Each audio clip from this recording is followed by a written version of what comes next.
Israel decided at some point that it wasn't going to play that game. It was going to take on Hezbollah. We don't know when that decision was taken. We know that there were lots of arguments about it. I was told in December that they were ready to invade Lebanon, and then they pulled back from that then. This time they've decided to go after Hezbollah. The question is, do they just focus on Hezbollah, or are they preparing a bigger war, a war that involves Iran and the whole axis of resistance? Richard, just first of all, I want to talk about what's happened in Iran this morning. The Friday prayer led by the Ayatollah, first time in 5 years, and this sort of comment that October the 7th was a legitimate attack. What do you think the significance of the Ayatollah being in that position, given all that's happened over the course of the last week, is? Yeah, I mean, the interesting thing about the Ayatollah Ali Kahameni is that he's a religious figure, but he's also intensely political. And this is a political appearance to give prayers, if you like. He had to say something, he had to do something. Iran has been profoundly humiliated. I don't think it's controversial to say that in the last few weeks. Hezbollah was supposed to be its great outreach force, the most sophisticated of all its proxy militias that it was supporting in the Middle East, the one that it actually set up in the first place 40 years ago in the Lebanese Civil War, that really pioneered this use of local militias to further Iran's interests in the Middle East, particularly its war on Israel, declared and undeclared wars on Israel. Then in 2 weeks, it lost its political leadership, its military leadership, its overall leader, Hassan Nasrallah, who was one of the most important Arab leaders. I mean, he was the Arab leader that most Arabs, even those who opposed him, and many did oppose him, thought was the great, competent survivor of Arab military opposition to Israel. So, the idea that Israel could just take him out very quickly when it wanted to was a very demoralizing blow to that whole sort of axis of resistance, as they call it, and the Iran-led axis of resistance. And Iran hadn't really laid a finger on Israel return. It carried out those missile attacks. The way there's still a dispute about how much damage they intended to do with that missile attack. Possibly not very much, and it certainly didn't cause a huge amount of destruction. So, but whatever, people were saying, is Iran really interested in pursuing war with Israel? Is it really going to sort of maintain this posture of unredeemable military opposition and to Israel, and determination to destroy Israel? That has been its rhetoric for years. So Khamenei had to come and say something. Now, what he said was, yes, we're going to carry on with that, obviously. But there is, if you read between the lines, there's still a certain amount of uncertainty about how he proposes to do this, and whether he will, in fact, double down on this military posture, given its failure in recent days. Given what you've said there about, perhaps the surprise that there's been around Israel's capabilities in targeting leaders in the region, how risky is it for the Ayatollah to be seen in public in a situation like that? I mean, there's been all sorts of talk over the last week about whether Israel might be tempted to take the Ayatollah out. How capable might they have been at relatively short notice? I would have thought it would have been of doing that if they'd wished. It's somewhat more difficult to take out Khamenei. Iran is at the further limits of the range of Israeli bombers. It's much further away than Beirut. Israel could bomb Iran in the right circumstances. I think the risk of failure would be pretty devastating if they did try that. And I think they haven't politically decided to kill Khamenei either. So I wasn't expecting to see any such attempt. That would be an escalation that America, I don't think, would approve of. And although America can't restrain Lebanon in some of its war fronts and war aims, like in Gaza or Lebanon, it's kind of generally accepted that Israel does have to negotiate with America about the terms of attacks on Iran. Now, we've seen Netanyahu challenged some of those American red lines, we think. We're not sure because it's never quite clear with America and with American presidents what their red lines actually are. But at the moment, we haven't seen any sign that Iran would go it alone in any operation. That Israel would go it alone on any operation against Iran without American approval, and I don't think they'd have American approval for that. One leader that Israel does appear to have gone after is Hashem Safieddine. So this is the cousin of the former Hezbollah leader Hassan Nasrallah, who you've just talked about, and this was another attack in Beirut, not far from the airport.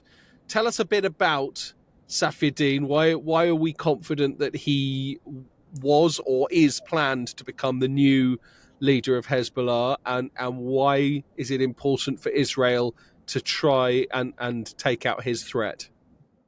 Yeah, so I don't think we are confident that he was going to be the next leader. He was an obvious candidate, however. He was on the Central Committee. He's Nasrallah's cousin. He even looks a bit like Nasrallah. If you were going to have Nasrallah Mark II, then he would be the natural candidate. What we don't really know is given how much of the Hezbollah leadership has been killed in the last 2 weeks, what process there would be to appoint a successor. So Hezbollah is Hezbollah's guys on the ground down in southern Lebanon who are doing their job, fighting the Israeli army as they understand it.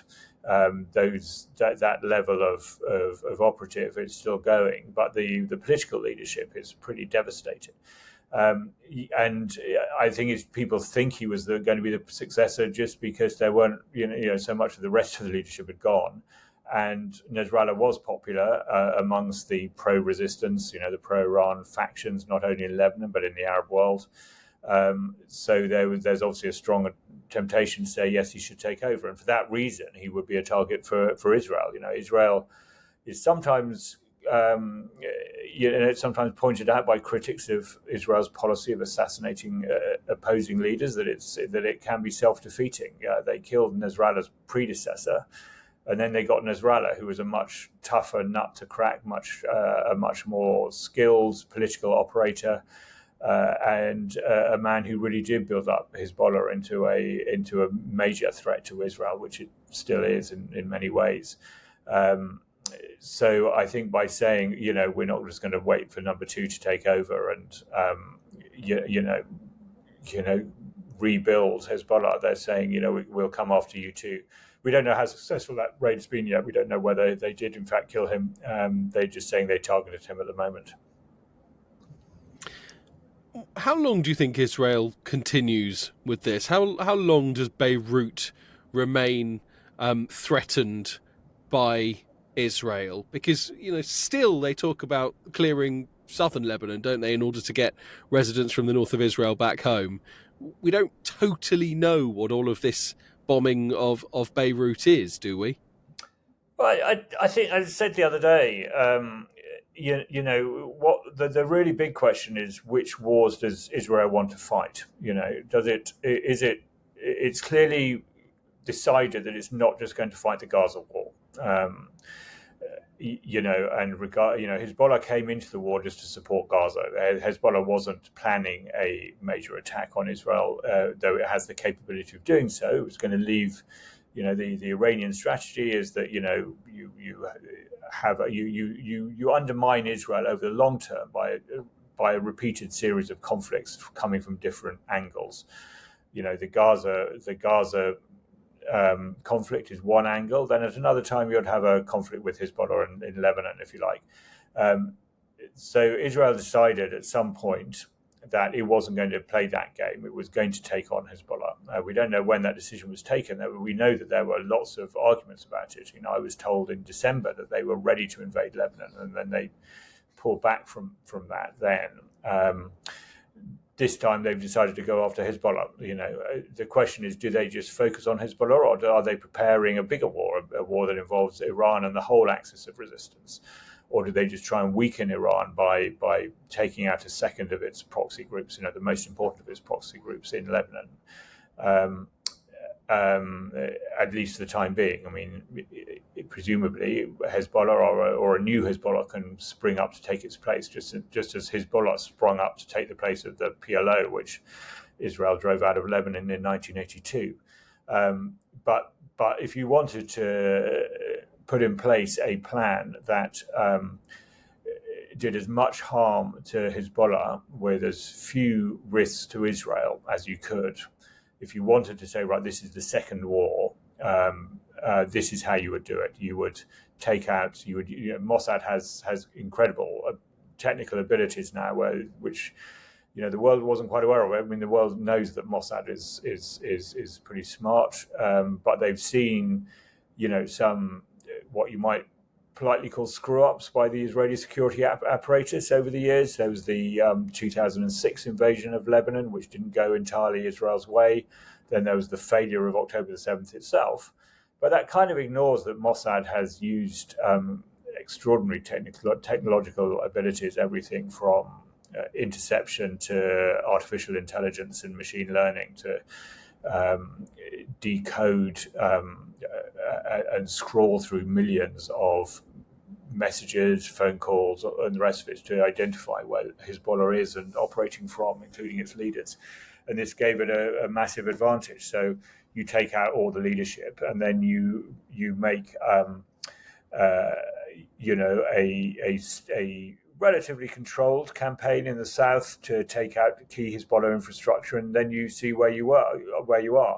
Now, also the critics of Israel, both inside and outside the country, say, well, that suggests a strategic endpoint. We don't know what that is, and the problems with wars with no strategic endpoint, what would a peace look like idea behind it is you just get sucked in more and more. There'll always be another target. You take one Hezbollah village and destroy its missile launchers, and then at some point you have to decide whether to go on to the next one or call a pause. But if you call a pause, what's the point? What have you achieved if there's still missile launchers in the next village? And so it goes on. That's I suppose the immediate question for anyone covering that aspect of the war is how far does Israel go in southern Lebanon to try and destroy all that Hezbollah infrastructure? And as you say, the decision around which wars it wants to fight, and you talked there about if they do want to go into Iran, them negotiations effectively to be had with the White House, and President Joe Biden has talked about it, hasn't he? About whether Israel might attack oil refineries within Iran. He does say that all-out war he still believes can be averted. I'm absolutely struggling to work out why we're not calling it all-out war yet. We've got boots on the ground from Israel in Lebanon. We've got Iran firing rockets into Israel and potentially about to get vice versa. How is full-scale war not countries invading one another in those relative terms? I suppose the answer to that is that at the moment only one country as a country is involved. I mean, yes, Lebanon is a country, but Israel is not at war with Lebanon. There was a small exchange of fire with the Lebanese army, but that was a kind of freak occurrence. Lebanon's army is not getting involved in that fighting in the south. It's not trying to push Israel out. The Palestinians, of course, have no state, so there's no state for Israel to take on in Gaza and the West Bank, and that looks like full-scale war from a Palestinian point of view. But if you're talking about a war between states, we don't have that yet. And the point being in the Middle East is that is there such a thing as a war between two states? Though the alliances and axes of power in the Middle East are complex and multilateral. So what we don't have is a state-on-state war that sucks in other states and indeed great powers. That's what we mean by a full-scale war. A full-scale war would be if, for example, Israel attacked Iran's nuclear facilities. Iran, by way of riposte, as it has threatened to do, sends missile attacks onto US bases in the Gulf, which are only a few miles away from Iran, of course, bases in UAE or Bahrain or Qatar. And then you're involving those countries. You've got America involved, and that's what we mean by full-scale war. Something that did sort of strike me about this, and we've talked about some of the hesitancy of Iran getting involved at the moment. Iran has been sending weaponry to Russia, hasn't it? It just occurred to me, if Iran does get involved, well, number one, are their stockpiles slightly depleted because of that? And number two, if they did decide to get involved, does that actually positively impact Ukraine? Because Iran is going to need its weapons rather than sending them elsewhere, isn't it? For sure. I mean, there are, we're so. Not surprisingly, the actual fighting in the war in the Middle East is so devastating and repetitive and narrowly focused that we sometimes forget about the broader geopolitical issues involved. I was talking to Palestinians in the West Bank yesterday. They talked about Russia and China and how this was going to be a world war because Russia and China were going to kind of weigh in on Iran's side if America did allow Israel to attack Iran. And of course, there are many different views about that broader. You talk about full-scale war. Where does it stop? What's interesting actually is the silence out of Russia and China. Other than slightly well-meaning pleas for calm, if you like. Iran has a tendency to think of Russia and China as its friends in this sort of anti-American axis that's global now. But Russia and China are also very pragmatic, and they don't want to get sucked into the Middle East. They've got their own concerns. China certainly doesn't want to get bogged down in some Middle East war when it's focusing on its own economic growth, and also on its strategic issues in the Pacific with America. And Russia's fighting a war in Ukraine. Is it going to help Iran? Is Iran overstretch itself by offering to help Russia in Ukraine? Something it probably never considered a few months ago, but perhaps it should have done. Yeah, interesting thoughts. And I just finally want to touch on sort of your experiences over the course of the last week. We heard you on Times Radio sheltering in a bunker, although it sounds like that's relatively common for someone of your experience of the Middle East. But you've been meeting injured Israeli troops, haven't you, coming back from Lebanon? What has sort of struck you maybe as different about your time there compared to previous many moons spent there?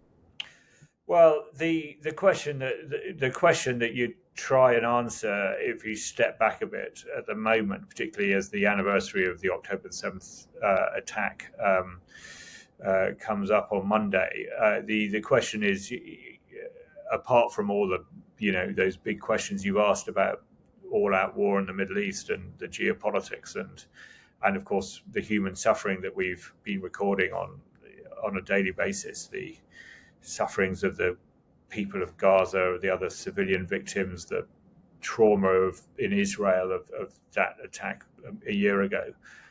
What you try and work out is how this changed anything. How did October the 7th, in the long term, change where we are in the Middle East? Is October the 7th and the events since this horrible war involving horrible atrocities?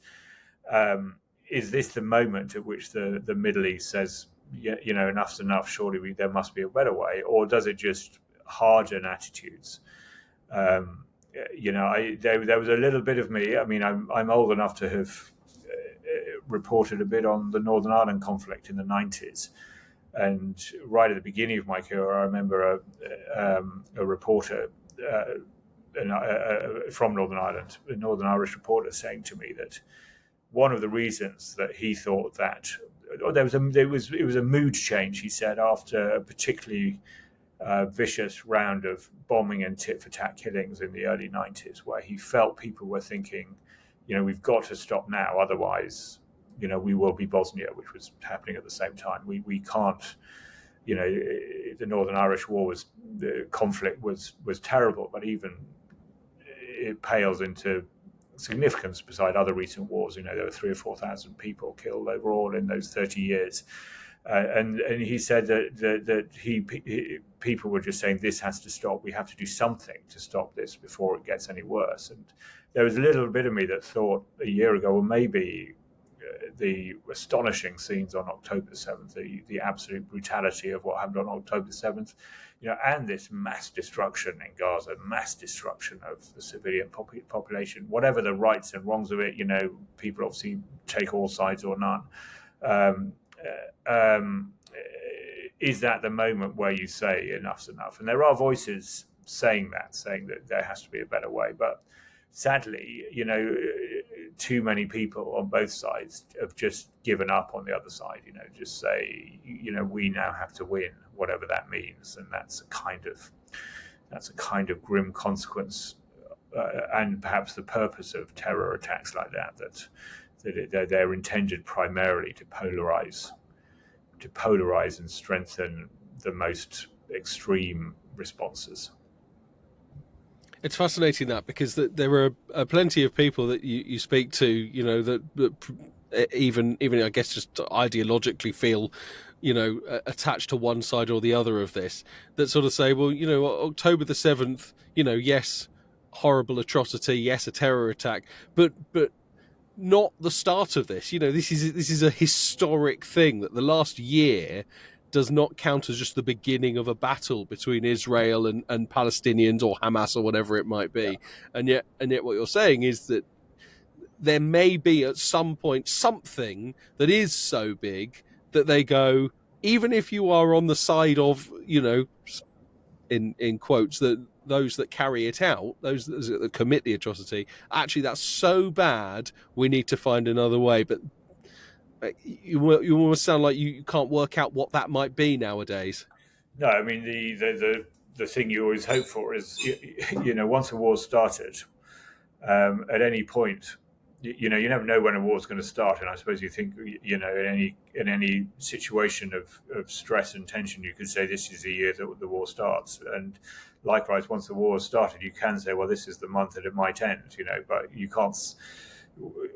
Once you get to this situation, you just can't see how that happens. You can't see any way out now. You can't see how Israel are going to accept a two-state solution. You can't see how the Palestinians can accept anything less. And you can't see how any of the other actors involved have any interest in either of those things happening, actually.